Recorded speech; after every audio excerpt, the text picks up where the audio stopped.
Bismillahirrahmanirrahim. Assalamualaikum warahmatullahi wabarakatuh. Alhamdulillahirrabbilalamin. Pada hari ini kita bisa berjumpa kembali dalam perkuliahan metodologi pembelajaran pendidikan agama Islam dengan saya Ahmad Rijalul Umami. Pada kesempatan hari ini kita akan mempelajari dengan materi yang berjudul Quantum Teaching dan penerapannya dalam mata pelajaran pendidikan agama Islam. Langsung saja sebelum ke pembahasan, saya akan menyampaikan tujuan perkuliahan dalam materi Quantum Teaching dan penerapan dalam Mapel PAI. Yang pertama, diharapkan mahasiswa memahami yang namanya pengertian Quantum Teaching. Yang kedua, mahasiswa memahami asas Quantum Teaching. Dan yang ketiga, mahasiswa memahami prinsip dan penerapan Quantum Teaching. Dan yang terakhir, mahasiswa mampu memahami kelebihan dan kekurangan dari Quantum Teaching. Langsung saja kita ke pembahasan yang pertama, yaitu terkait pengertian Quantum Teaching. Kuantum merupakan interaksi yang mengubah energi menjadi cahaya. Di sini berarti ada perubahan yang positif, ya. Diharapkannya ada perubahan yang positif.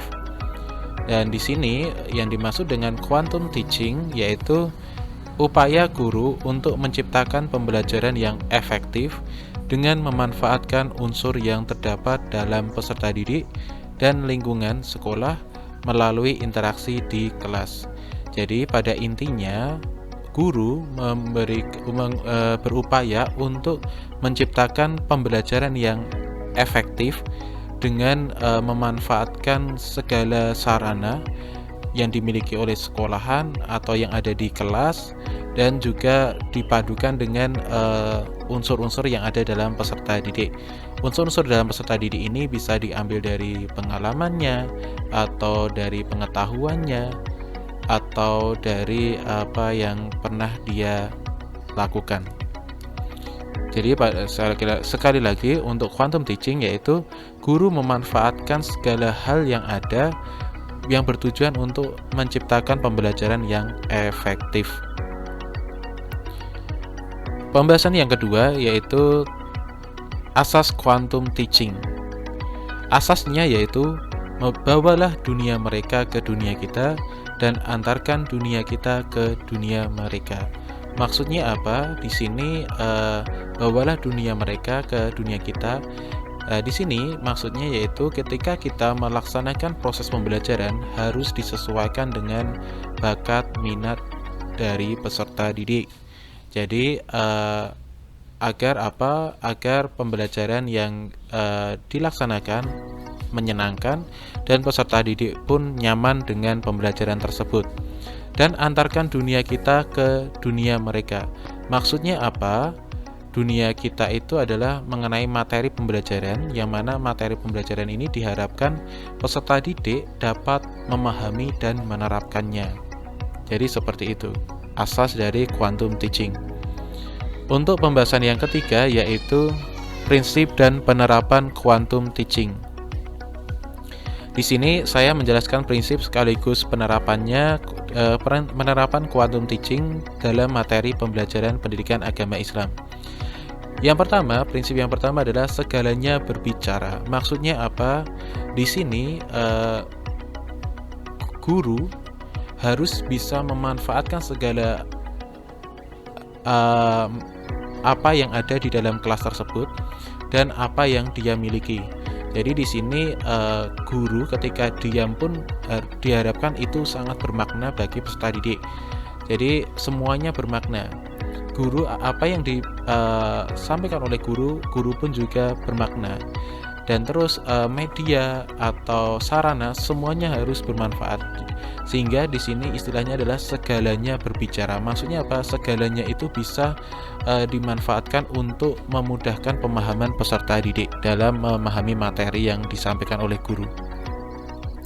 Yang keduanya, segalanya bertujuan. Segalanya bertujuan di sini yaitu apa yang dilakukan oleh guru, apa yang dilakukan oleh peserta didik, apa yang ada di dalam kelas, semuanya itu mengarah pada tujuan pembelajaran. Yang ketiga, pengalaman sebelum pemberian nama. Di sini maksudnya apa? Di sini peserta didik dalam memahami terkait pembelajaran. Di sini peserta didik diminta untuk mencoba, untuk mengamati, untuk merasakan agar dari semua itu akan tercipta pengalaman, dan setelah mendapatkan pengalaman akan peserta didik akan diberi nama. Ketika diterapkan dalam pembelajaran pendidikan agama Islam, itu contohnya semisal dalam materi terkait sholat berjamaah atau sholat fardu. Di sini peserta didik disajikan gambar-gambar seseorang yang sudah sholat, gambar-gambar seseorang yang pada saat itu sholat, dan di situ peserta didik diminta untuk menebak kira-kira apa yang ada di gambar itu dan bagaimana caranya, bagaimana pelaksanaannya, kapan pelaksanaannya. Jadi agar peserta didik ini menjawab terlebih dahulu, dia menerka-menerka untuk mencoba menjawab, sehingga setelah peserta didik mengungkapkan apa yang dia ketahui, setelah itu baru diberikan penjelasan. Maksudnya seperti itu. Yang selanjutnya yaitu akui setiap usaha. Di sini setiap perilaku positif pada peserta didik, kita harus sebagai guru, kita harus memberikan penguatan atau reinforcement, yang mana penguatan di sini yaitu bertujuan untuk agar peserta didik tetap melaksanakan sesuatu yang baik. Dengan cara apa? Memberikan pengakuan. Pengakuan di sini bisa memberikan pujian, memberikan penghargaan. Penghargaan ini bisa dengan memberikan hadiah atau tepuk tangan atau hal-hal yang menyenangkan peserta didik. Jadi setiap yang dilakukan oleh peserta didik positif, maka langsung guru harus mengakuinya, menghargainya, agar peserta didik dapat mengulangi perbuatan yang baik. Yang terakhir, prinsip yang terakhir yaitu jika layak dipelajari maka layak dirayakan. Di sini dalam quantum teaching prinsipnya yaitu ketika ada peserta didik yang dinyatakan berhasil sesuai dengan tujuan pembelajaran, maka layak dirayakan. Jadi dirayakan di sini yaitu adalah apa? Mungkin diajak tepuk tangan, atau enggak dikasih poin tambah atau dikasih nilai tambahan. Jadi seperti itu.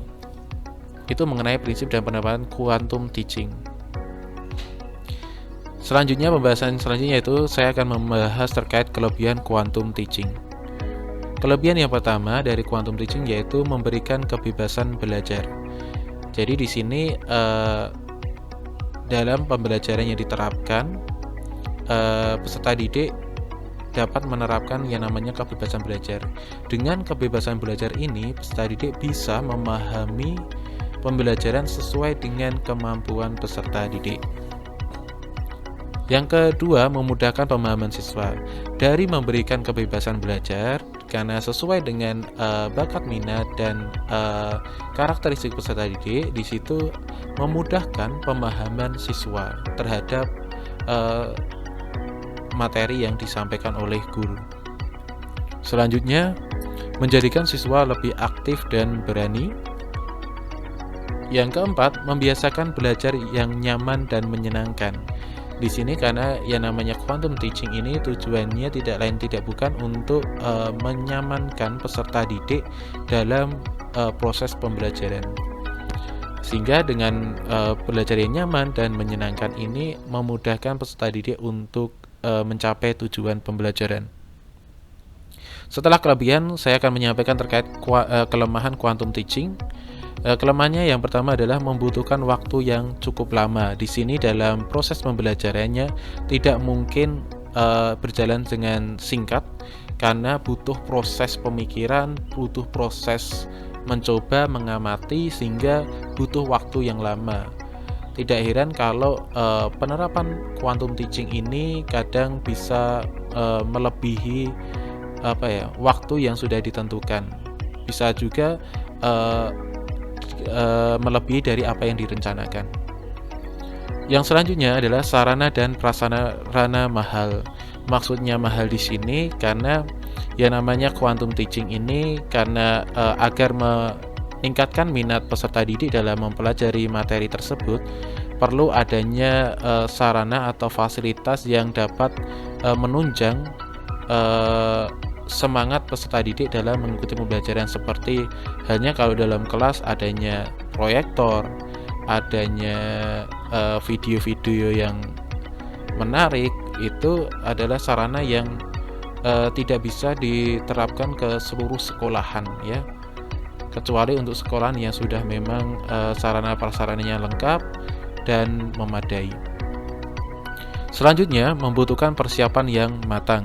Di sini guru dalam menerapkan proses pembelajaran quantum teaching ini tidak hanya guru menyampaikan, tetapi di sini guru juga harus membuat bahan pembelajaran yang menarik, yang efektif juga, agar peserta didik pun juga tertarik.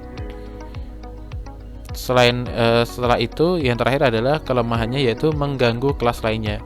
Jadi ketika pembelajaran quantum teaching ini diterapkan, tidak mungkin dalam pembelajaran quantum teaching ini peserta didik diam, yang berbicara hanya guru, sehingga di situ mengakibatkan kelas kurang kondusif dan sedikit ramai. Keramaian tersebut akan mengganggu kelas yang lainnya. Itu saja pembahasan dari saya. Terima kasih atas perhatiannya. Semoga bermanfaat. Minta maaf jika ada hal-hal yang kurang. Billahi taufiq wal hidayah. Wassalamualaikum warahmatullahi wabarakatuh.